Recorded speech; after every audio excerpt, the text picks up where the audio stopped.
Yo everyone, you're listening to Outside the Box podcast. I'm here with Logan Richardson, Central Area Champion, and we're 48 hours away from fight night like for the English belt and the Silver Commonwealth, is it? Well, I've just got the news that it's not for the Silver Commonwealth anymore. Just because apparently they didn't want to up front the money for it, so they've advertised it for both titles. And basically told me last minute, which was like, I found out yesterday, so... Yeah, that's pretty shitty, isn't it? So I found out yesterday, so obviously they probably knew weeks ago that they weren't going to do it, but they've told me last minute, so I basically told them to fuck off. Yeah. All he's done is mess you about. I know, a year to get this on. I know. Has it brought a bit of animosity into the fight for you? Not really, because if you go in there and you take it personal, and you lose your head and that, and then the game plan goes out the window, so... They might think they're getting to me and affecting me, but to be honest, I couldn't be asked. Yeah. What was his two original reasons for pulling out? One was his first one was shoulder injury, and then the next one was he had a cold or something. But yeah, finally we're here. Hopefully, well, I won't believe it till we're in the ring, anyways, and I'm there opposite him. Yeah. Have you had any offers in the year you've been waiting for other fights that have tempted you? I've had a few.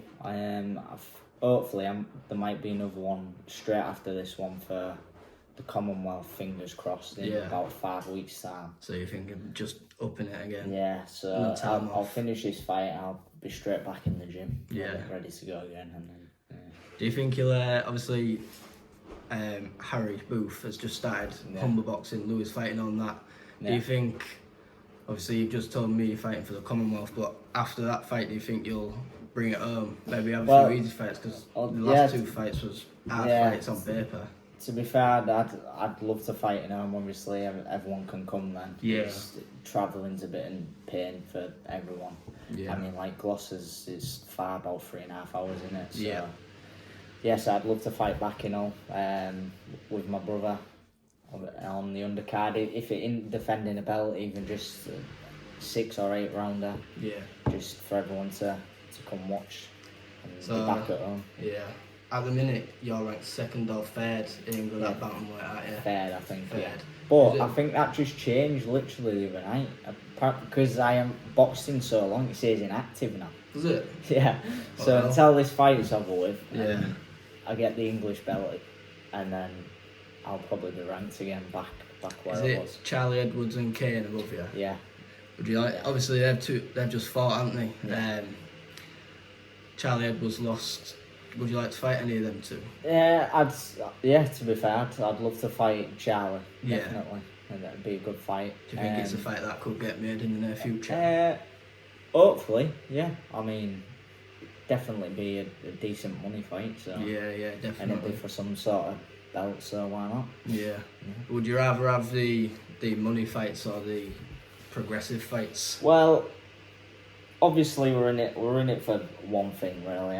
No one wants to risk the health and not getting money out of it, because a lot of the fighters who do the small all shows and selling the tickets, they're barely making anything. Yeah. By the time they've paid for training camps and one thing another, training gear, fight wear, they're not barely making anything unless they've got really good sponsors behind them, what are paying them monthly or whatever for them to buy all the stuff, so it ain't coming out of their own pocket. Yeah. So everyone wants the money, because anything can happen in there. I think on average there's about 18 a year die in boxing over the world or something. Yeah, like one not long ago. Yeah, something like that. About 18 people.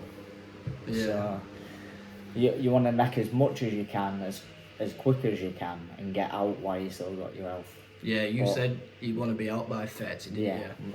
By the time I'm 30, so it gives me 5 years. Hopefully I should have achieved what I wanted to achieve in 5 years. I mean, I've moved pretty quick.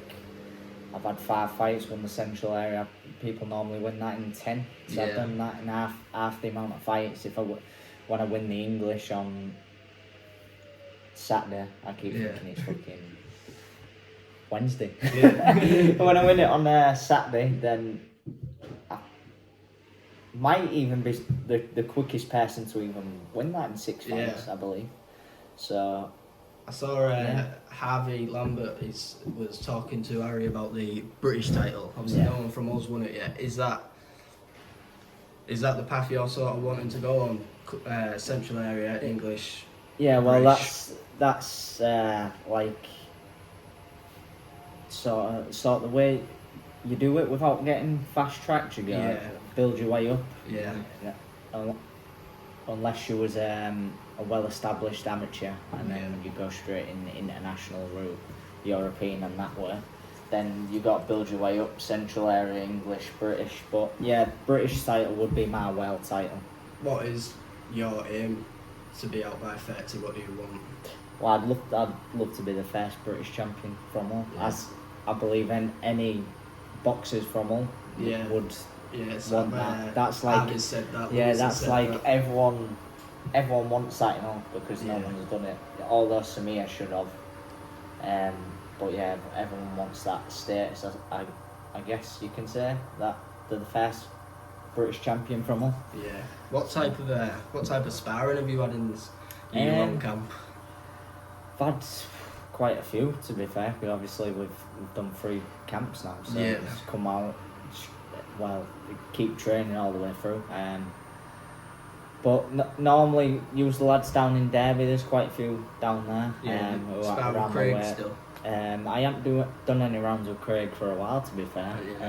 I don't know what Craig's on with at the minute. I don't know if he's still in the gym or I think he's just waiting for something to come up. But anyone we can get really who's no matter weight, size, or just anyone. So Harvey said about if you get the weight right.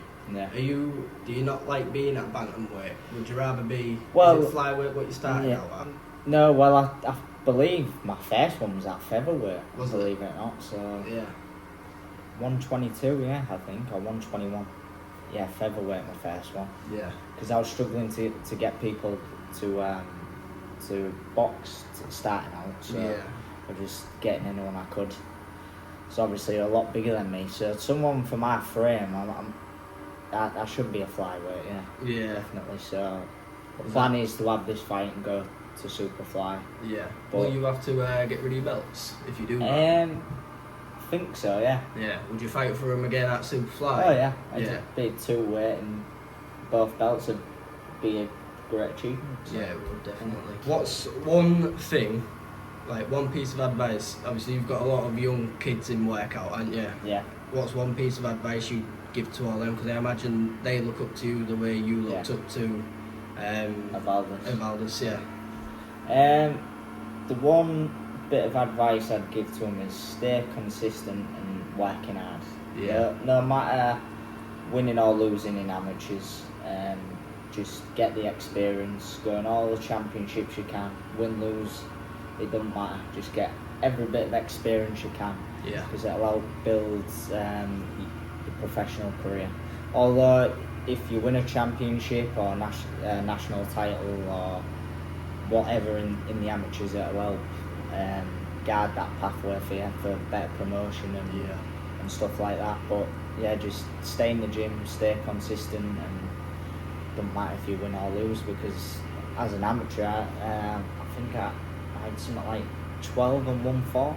Yeah. So as an amateur, I'm not great. And then Jake Harrison, who I knocked out in my last fight, I believe he was like a 5-time national champion. So really? He was a well-established amateur, and it means nothing. Yeah, it's a totally different game. Professional, isn't it? Yeah, the style's completely different and professional. Did that take much adjusting to get used to? No, because I'd say my style was always quite a pro style. I like to get in and rough. And is that why you only had the 14 fights? Because people have been telling you your style suits well, professionals? It was that, and I sort of fell out of love with it when I was 18. How did you? Started going out, hanging around with the wrong people, going out drinking and stuff. And then I thought, you know what, I've give everything to boxing as a young kid for so many years, for me to just throw it away and not give it a go, and later down the line think, I wish I did that. I can say, do you know what, I give it a bloody good go. Yeah. Do you think? I know you want to be the first British champion. Do you think you've got it in you to go further than that, Commonwealth, Intercontinental, and stuff like that? That's the exciting thing about the small weights. I know they go, it's some will say it's easier because there's less people to fight, and but what you've also got to remember, there ain't many journeymen that are at the small weights. It's either there's a few of them, so a lot of people fight the same people more than once because there's only a fair few at the lower weights, and then they're straight into 50-50 fights. So in a way you can say it's easier, but because you do get the title shots quicker than you would at the weights above, but you after like one or two you're in near enough 50-50 fights depending how quick you step it up. You just said a minute ago about knocking Jake Harrison out. Your first 4 fights before that, there was journeyman, weren't they? Yeah, but like I say, with my build, because I'm small, I look they're like welcome for a go. So because I'm small, I look like an innocent young kid. To look across the ring and they think, you know what, I fancy this one, so they'd start letting the shots go instead of just covering up and surviving and getting through it. They actually come to try and win. That's one which thing. has gone in my favour in a way because it's stood me in good stead for the Jake Harrison fight because I've not had people just where they just want to go and sit on the ropes and move about. Been entertaining fights no matter what, aren't they? Even if it was journeyman, it was a good scrap. Have you always known that you've had the power to knock someone out the way you did? Well, I'd say so, because I've been doing it in sparring. I mean, I've sparred numerous people and I've knocked them out or dropped them, and so if you're doing that in sparring with big gloves and head guards on, when you get the little gloves on and no head guard and your hands are proper wrapped and they feel like bricks, then it's even easier. Yeah. Speaking on sparring, I won't ask you to go into too much detail, but you sparred Josh Warrington, didn't you, early on in your career? I sparred Josh not long after turning pro, I think. It was just before my pro debut, and we went down there, and he was doing it. He was preparing for the Kiko Martinez fight the second time. Before he come world champion again. And he was doing like a matchroom promo video and all that while I was down there sparring him. So it was all good experience. Yeah. What type of lessons do you take away from sparring like that with people who are world champion level? The main thing is going in and backing yourself. Is not going in and being scared of who's in front of you and thinking, right, fucking hell, if I hit him, he's gonna lay it on here. Just go in there, do your thing, and what will be will be. Yeah.